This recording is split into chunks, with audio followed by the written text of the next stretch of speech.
So there we have it, England 20, South Africa 29, the same story from England. There's some good intent there's some good pace, but just not enough quality to win, don't deserve to win. They had plenty of possession, plenty of chances, because South Africa, full of mistakes, full of penalties, but enough individual quality to get the win. So South Africa will be happy with the win, but they won't be happy with the way they played, but like Scotland, enough to win. Let's get into this game, supported by Sports News Blitz, giving young journalists a break. Some great sporting content, check them out, description down below. Let's get into these Leicester players back into the England team. Freddie Steward was a rock under the high ball, absolutely no doubt. We knew there'd be plenty of kicking, and he dealt with it well and did it well. But goodness me, he is so slow and so cumbersome when you're turning him, when people are breaking through. So it's a hard one to say, should Freddie Steward play for England when he's got such amazing strengths and such glaring weaknesses?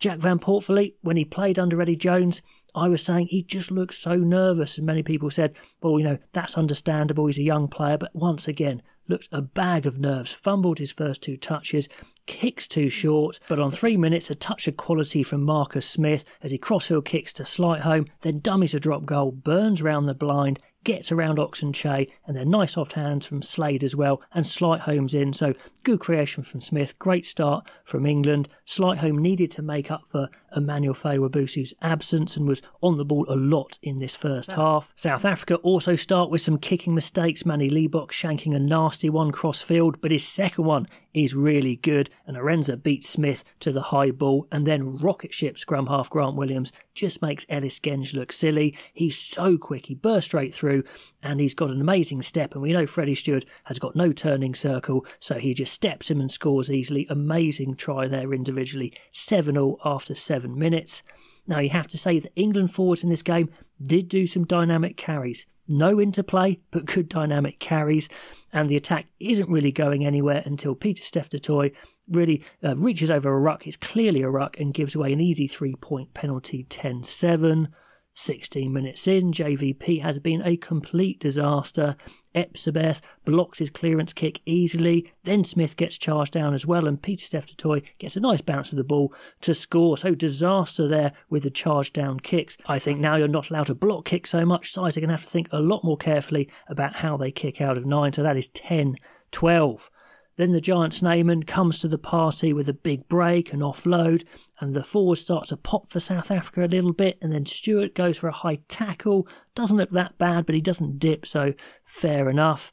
But South Africa don't have a goal kicker. That does bite them in this first half, so they have to go to the corner instead from the penalty, and Snyman is the difference on the carry, getting over the gain line. Another penalty from Will Stewart, and then a 5-metre line out, and then a lovely crossfield kick, and Colby knows that Stewart has got all momentum, no agility, so he just waits, steps in far too easily, and scores. I know it's a tricky skill to get across at 15, but Stewart just had no chance. He's got all that momentum going across, and sides just wait for him to get moving, and then step him. So that is his big weakness. 10-19. Then we get England's best moment of the match. It's a neck roll from Fassi, gives one of many South African penalties away. Against the run of play, really. Martin drives through Libbok, gets plenty of yards. A couple of big shots from South Africa, but then some smarter footwork from the back row duo of Underhill and Earl.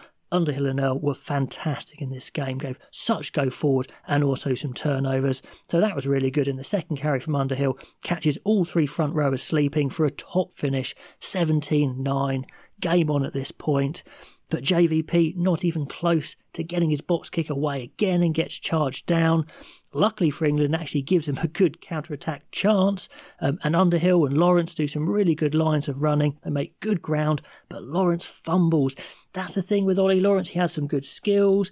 He does tackle well. He can run hard, but his catching isn't that great. He does lose the ball in contact. Some of his kicking isn't great. So it's another one where he's got some strengths, but also some weaknesses. And South Africa get their first scrum penalty of the game to clear, but the England scrum, I thought, on the whole, did pretty well. They weren't getting pushed backwards. It was all kind of technical penalties. And Grant Williams continues to tear up England with his pace. Luckily, Underhill's absolutely on fire with a big turnover. His back row partner, Earl, comes in with some great running, beating players for fun. Again, those two absolutely fantastic. Earl getting England on the front foot again and again. Then a sharp break from Marcus Smith, and Genge pulls behind to Lawrence, and Lawrence just isn't a kicker, smashes a grubber dead from a good position. So England had plenty of great positions and just couldn't convert enough. But it's a close contest. Freddie Steward, 5 minutes before half-time, shows his strength under the high ball, takes 2 beauties in a row, nearly puts Freeman in, and this game really wasn't one for nice flowing running attack. It's a high ball game, as we thought it might have been. Freeman takes those high balls well. We didn't see him a lot in running attack, but he takes one really nicely, and the England backs, so just watch him take the ball. Don't ruck, and Wiese gets an easy Jackal penalty. So it's lucky that they have no goal kicker, and Libbok sprays it wide really badly. It's got to be something for South Africa to think about. You cannot play Manie Libbok without a first choice goal kicker as well. We knew it before, and that's just emphasised it here. I'm sure South African fans would have been shouting about that one. England's line-out was struggling a bit in this game. I think they miss Ollie Chesham or a really quick springy jumper off the ground. But anyway, half-time, it's 17-19. Just after half-time, it looks like South Africa have scored. Their phase play is very basic. It's round the corner, no deception, but it gets over the gain line, and England's defence just nearly kills them again. You can see Tommy Freeman thinking what he's been coached. I've got to blitz, I've got to shut the door, even when they can just hold off and drift. And he goes in and he gives up the outside to Arendse, and he scores, but it's been called back for a forward pass. So very lucky there. England's defensive system has to be changed. How many examples of this sort of thing do they need? Anyway, good thing for England. Earl, Underhill have been excellent.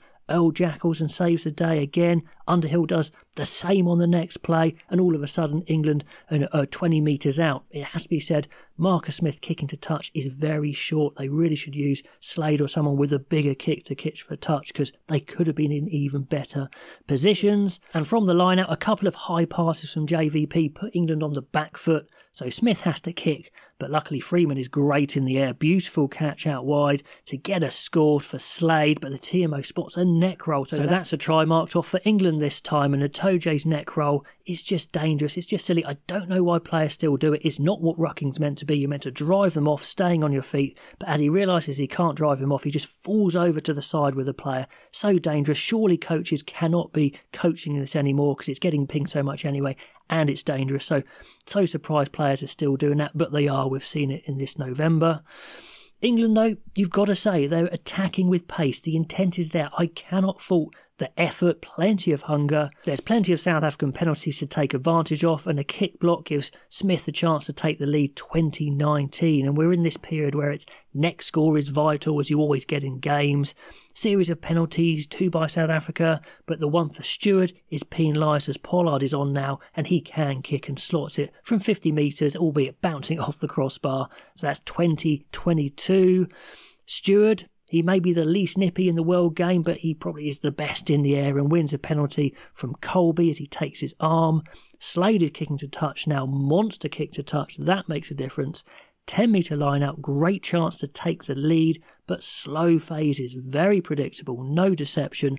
The same for both sides, to be honest. Bash and kick, really. So it's a bit disappointing, a little bit painful to watch at times, but the intensity is good. Then on 62 minutes, a really painful try for England to concede. England have numbers, it looks fine, but Slade, desperate to push up, gets beyond Deolande. He has to go back and help Earl. They can't do it. Deolande slips through. It is a poor tackle from Earl as well, but just don't have to shut the door that hard all the time when you've got numbers. Anyway, that leads to a try for Colby. Great pace, good finish. England's line out looking a bit lumpy, like I said, missing those springy jumpers like Chesham. But South Africa are giving away penalties like it's Christmas, and England are getting lots of easy entries into the 22. And this is why you can't say England are a top team, because they just can't score from these chances. There's no decent phase attack. And one of the big problems is their gain line attack, their launch plays. We saw Argentina, Ireland in yesterday's match, and England just can't get that gain line. It looks like there's too much passing. Slade having to take the ball and pass it on to Lawrence. They just line up Lawrence because he is the only man to make that gain line, and he doesn't make it on a number of occasions. England can't get momentum, but yeah, the penalties for South Africa are mounting up and up and up, and it's a yellow for Steenekamp. England do get into a maul, a better maul, another South African penalty. I mean, surely they have to score. but 2 line-out blunders later and England have blown it. A lot of line-out blunders in good positions, but of course South Africa commit another penalty, and here we go again. No gain line launch, South Africa double-team Lawrence, and it's all over. And then with 4 minutes to go, there simply isn't enough time to come back from 2 scores down, so it's 20 points to 29. Let me know what you thought of that game down below in the comments, and do like, do subscribe, that really helps, and I'll catch you next time.